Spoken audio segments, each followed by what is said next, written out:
എവിടെ നിന്നാണ് സഹ വരുന്നത്? ഞാൻ ഇവിടെ മയ്യനാഥ് ചന്തകുന്ന് അടുത്തന്നെ ഈ മണ്ഡലത്തിലുള്ള ആള് തന്നെ. ഈ മണ്ഡലത്തിൽ.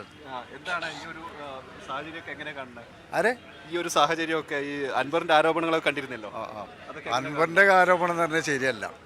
അയാളെ വളർത്തിയത് ഈ പാർട്ടിയാണ്. ഈ പാർട്ടിയിൽ വന്ന് അയാൾ രാജിവെക്കാതെ ഇങ്ങനെ ആ MLA സ്ഥാനമായിട്ട് ഇങ്ങനെ വെറുതെ നടക്കുകയാണ്. രാജിവെക്കൂല എന്ന് പറയുന്നുണ്ട്. പിന്നെ ഞങ്ങളാണ് രാഷ്ട്രീയ പ്രവർത്തകരാണ്, പാർട്ടിക്ക് വേണ്ടി CPM-ന്റെ ആൾക്കാർ തന്നെയാണ്, അല്ല വേറൊന്നുമില്ല. ഇന്നിപ്പോ പാർട്ടി എന്താ പറയുന്നത് കേൾക്കാൻ വന്നതാണ്. അത് പാർട്ടി എന്താ പറയുക വെച്ചാൽ പാർട്ടി പറയുന്നത് നമുക്കറിയാം എന്താ പറയുന്നത് എന്നുള്ളത്. അതെ, അത് ആ പ്രകാരം തന്നെ നടക്കുള്ളൂ ഞങ്ങളും. പൊതുവെ നിലമ്പൂരിന്റെ ഒരു മനസ്സ് ഇപ്പൊ MLA ഇതുവരെ രാജിവെച്ചിട്ടില്ല, അതാണ് നിങ്ങൾ പറഞ്ഞത്.